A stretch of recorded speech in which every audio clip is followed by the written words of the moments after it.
Hello guys, welcome to Physics Unlocked. So I am here with JMN's PYQs.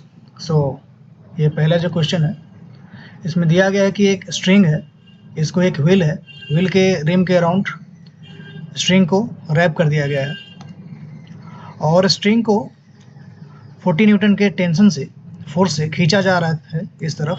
तो हमें ये बताना है कि ये आफ्टर 10 सेकेंड ये जो व्हील है ये कितना एंगुलर वेलोसिटी गेन कर लेगा।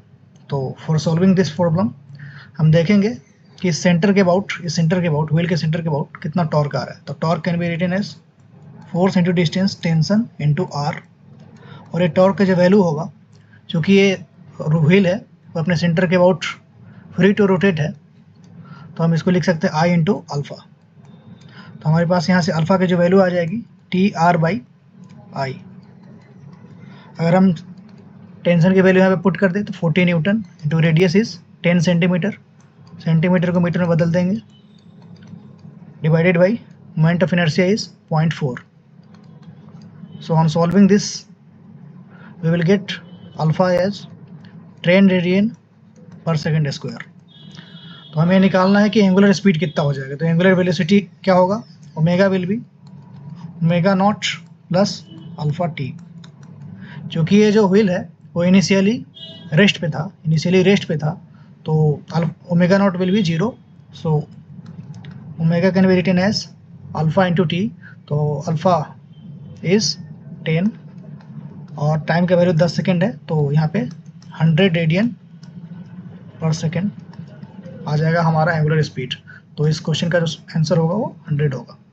Coming to the next question, हमें इस क्वेश्चन में दिया गया है कि 3 balls 2 kg, 4 kg and 6 kg are respectively arranged at the center of the edges of an equilateral triangle of side 2 meter.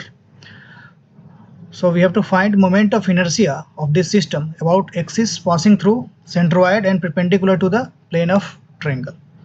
So इस क्वेश्चन में हमें 3 मासेस दिए गए हैं। फर्स्ट मास है 2 kg का, 4 kg का और 6 kg का, और इस तीनों मासेस को एक इक्विलेटरल ट्रायंगल है जिसकी साइड 2 मीटर है, इसके एजेस के मिड पॉइंट पे रखा गया है। तो हमें इस सेंट्रोइड के अबाउट मोमेंट ऑफ इनर्शिया निकालना है। क्योंकि तीनों पॉइंट्स जो है वो मिड पॉइंट पे रखे गए हैं साइड के, तो इस सेंट्रोइड से तीनों का डिस्टेंस बराबर होगा, ये डिस्टेंस और ये डिस्टेंस, तीनों डिस्टेंस बराबर होगा। तो हम कुछ देर के लिए इसको आर एज्यूम कर ले रहे हैं कि ये डिस्टेंस आर है, तो ये भी आर होगा और ये भी आर होगा। तो हमें इस सेंट्रोइड के अबाउट अगर हम मोमेंट ऑफ इनर्शिया लिखे, I will be m1 square यानी कि 2 इंटू आर स्क्वायर, 4 kg का लिखेंगे 4 इंटू आर स्क्वायर, और 6 kg का लिखेंगे 6 इंटू आर स्क्वायर। तो हमारे पास आएगा 12 आर स्क्वायर। तो हमें अब आर की वैल्यू फाइंड आउट करनी है। तो अगर हम इस ट्रायंगल को अलग से बना ले और ये डिस्टेंस हमारा आर है, तो इसमें हम tan थीटा का वैल्यू, ये एंगल हमारा 30 डिग्री होगा, क्योंकि ये पूरा एंगल 60 है, तो ये 30 डिग्री हो जाएगा। तो हम अगर वैल्यू ऑफ tan थीटा लिखें, tan 30 will be equal to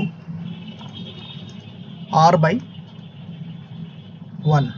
तो यहाँ पे हमारा r का वैल्यू यहाँ से निकल जाएगा 1/√3। तो यहाँ से हमारा मोमेंट ऑफ इनर्शिया की जो वैल्यू आएगी that will be equal to 12 into r square, 1/√3 का स्क्वायर होगा 1/3। So 4 kg meter square. So answer to this problem is 4। अब हम अगले क्वेश्चन की तरफ चले। तो फिर coming to the next problem, next question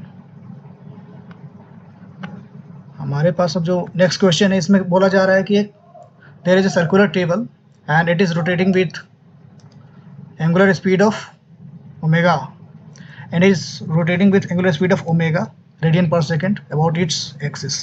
ऐसे रोटेट कर रहा है और इसमें एक स्मूथ ग्रुप बनाया गया है, और इसमें एक बॉडी को, एक हमारा मास है, इसको r इक्वल टू 1 पे छोड़ दिया गया है।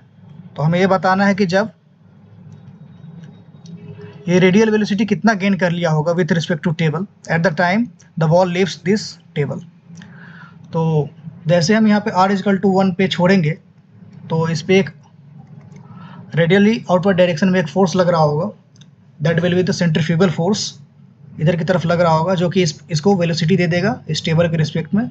तो हमें ये निकालना है कि जब ये बॉल मूव करते करते इस टेबल के रिस्पेक्ट में यहाँ पे आ जाएगा तो ये कितना वेलोसिटी गेन कर लिया होगा। तो at any random location let me assume कि ये जो हमारा बॉल है किसी r डिस्टेंस पे है, तो इस पर क्या क्या फोर्स लग रहे होंगे।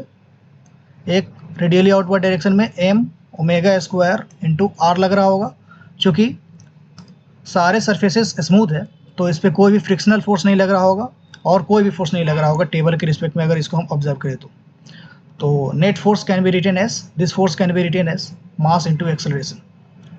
तो इसको हम लिख सकते हैं mass into acceleration will be equal to m omega square into are.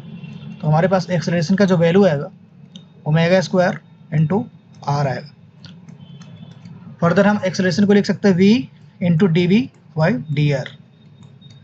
मान लेते हैं कि ये किसी यहाँ पे आकर के किसी इंस्टेंट पे ये v वेलोसिटी के साथ मूव कर रहा है टेबल के रिस्पेक्ट में रेडियली आउटवर्ड डायरेक्शन में। सो एक्सेलरेशन को हम इतना लिख सकते हैं that will be equal to omega square into r. अब v डी वी का जो वैल्यू हो जाएगा हमारे पास वो होगा omega square into r into d r. अगर हम दोनों साइड इंटीग्रेट कर दें तो हमारे पास जब ये r इजिकल टू 1 मीटर था, जब r की वैल्यू 1 मीटर थी इनिशियली, तो हमारे पास मास के पास इस बॉल के पास कोई भी वेलोसिटी नहीं था, तो इस velocity was 0 at that instant. So when r will be equal to 3 meter, let me assume the ball has gained some velocity v. So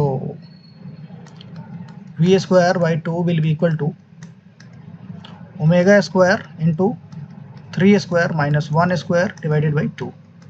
तो यहाँ से हमारे वेलोसिटी का जो वैल्यू आएगा वो होगा √8 ओमेगा, और हम √8 को लिख सकते हैं 2√2 इंटू ओमेगा।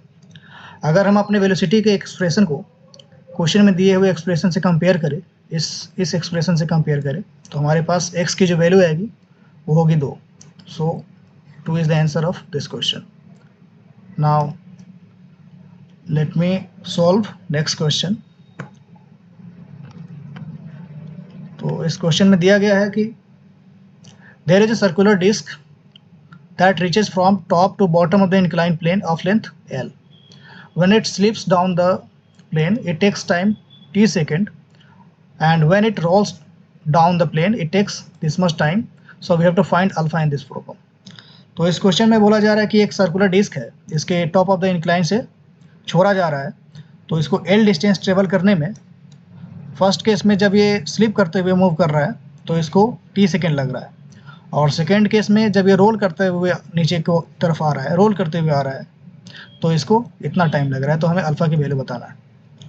तो सॉल्व दिस प्रॉब्लम, क्योंकि फर्स्ट केस में ये स्लिप कर रहा है तो इस पर कोई भी फोर्स नहीं लग रहा होगा, सिर्फ mg sin theta down the incline लग रहा होगा। mg sin थीटा इस डायरेक्शन में लग रहा होगा, प्लेन के इंक्लाइन प्लेन के डायरेक्शन में सिर्फ यही फोर्स लग रहा होगा, और इसके पैरेलल इसके परपेंडिकुलर एक नॉर्मल लग रहा होगा, और इधर के डायरेक्शन में एक mg cos थीटा लग रहा होगा।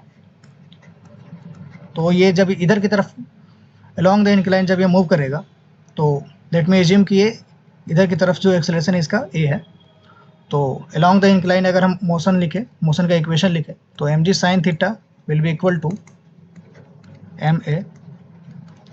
तो एक्सेलरेशन की वैल्यू हमारे पास जो आ जाएगा यहाँ से a will be equal to g sin theta. तो हमें ये बताया गया है कि L डिस्टेंस को कवर करने में, L डिस्टेंस चलने में, इस डायरेक्शन में L डिस्टेंस जब ये मूव करता है, इस डायरेक्शन में जब ये L डिस्टेंस मूव करता है तो इसको t टाइम लगता है। तो L can be written as half a into t square. a की वैल्यू g sin थीटा और t टाइम लग रहा है तो t स्क्वायर। तो यहाँ से हमारा t का जो वैल्यू आएगा 2L by g sin theta under root में। सेकेंड केस में जब हमारा बॉडी जो रोल करते हुए आ रहा होगा तो इस पर एक डाउन द इंक्लाइन फोर्स लग रहा होगा mg sin थीटा, क्योंकि रोल कर रहा है तो इस पर एक फ्रिक्शन भी ऊपर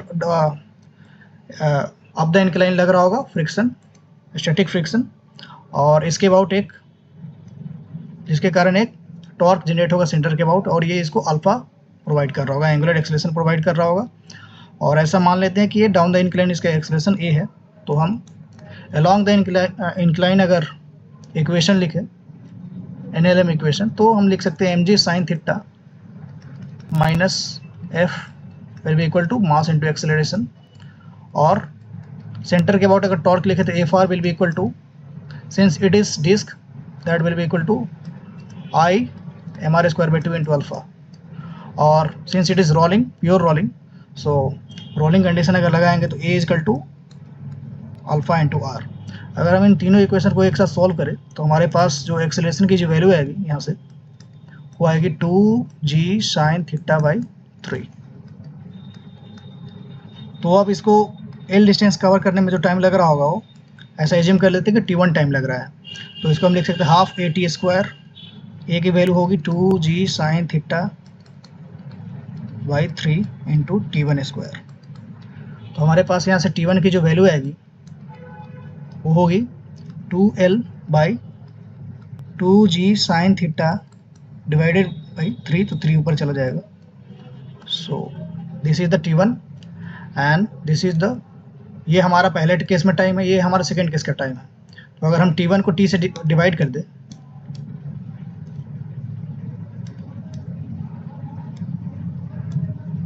अगर हम t1 को t से डिवाइड कर दें तो t1 by T can be होगा यहाँ से क्या, कितना आएगा हमारे पास, अंडर रूट 3/2। तो t1 की जो वैल्यू आएगी हमारे पास, t1 will be equal to under root 3/2 into t second. तो अगर हम आंसर में हमारा जो t1 की जो वैल्यू है उसे इसको कंपेयर करें तो हमारे पास जो अल्फा की जो वैल्यू आएगी यहाँ से, तो alpha will be equal to 3। So alpha is equal to 3 is the answer of this problem. Thank you.